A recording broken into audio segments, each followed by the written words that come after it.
This is the first day on our cruise, which is a sea day, and we're going to be getting some breakfast now, but over the course of the cruise I'll be showing you what we can eat plant-based on the cruise. So we have the continental breakfast, which serves up lots of different breakfast things, and we chose mostly cereals from there to eat using our own coconut milk. Also, they had a large selection of fruits that you could have for breakfast as well, so that's great, goes with cereal well. And yeah, that was lots of selection and a few prunes to put on top, as you can see there. So Mexican, that was awesome because you get burritos and deep fried burritos, and lots of different fillings you can put in. So obviously you choose the ones that you eat. We obviously didn't choose any meat or dairy ones because we decided not to eat that way, but plenty of food from there. Breakfast grill was like your fry up sort of breakfast, so we chose not to have any of the meat options, but we could have the potatoes and the baked beans and the toast with a bit of jam or something like that. So that was great. Good Eats was a little bit more oriental food, so your rices, and sometimes they had the curry things and vegetables, a bit of pasta there, as you can see. So a bit of selection there too, which was great. A bit of black bean sauce on that rice there, and yeah, a few veggies as well, just normal cooked veggies. A bit of samosa there, veggie samosa. That was really nice. Now, Guy's Burger Joint, and obviously we chose not to have cheese or the meat, but you can get any toppings you want and put them on a plate and eat them, or get them all the toppings you want and put them on buns, and a bit of chips on the side, onion rings and things like that. So that was a bit of a treat because you don't often eat all those different toppings all at once. Salad bar was great because they had lots of different condiments you could add to things like nuts and seeds and olives, and every day they had different types of salad, like pumpkin like that, and yeah, so plenty of selection from the salad bar.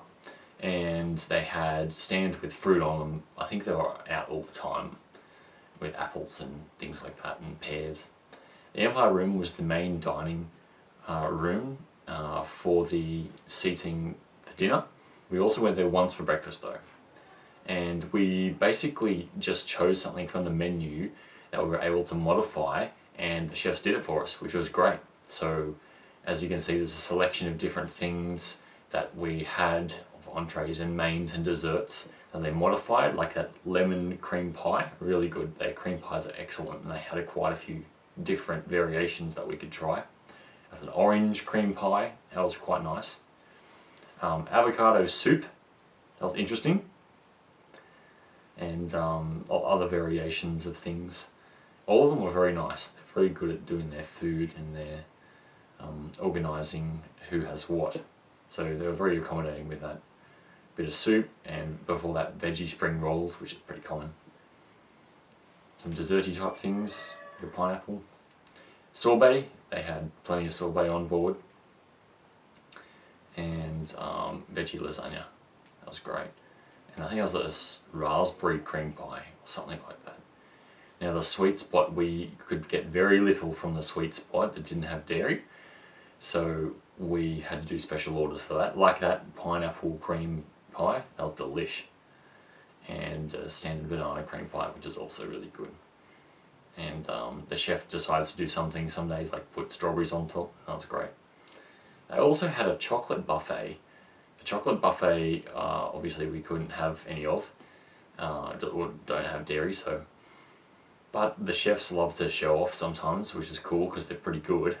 And they did all these awesome carvings in watermelon, and some of them are pretty cool. I would not think of doing that with a watermelon. Look at that, that's some old man carved in a watermelon. A flower in a watermelon. Yeah, they knew what they were doing. They very good at preparing and cooking food and catering for us who don't eat certain things. So that was really good. And this was at Isle of Pines. We got a coconut from one of the locals, which they probably just throw away anyway. and it's got a straw and drink the water out of it, which is really refreshing. And if you go back to them, they'll often cut it open for you so you can eat it all the inside. And this was a bouncy island, and they had a large array of salads and a bit of fruit as well, and a bit of rice.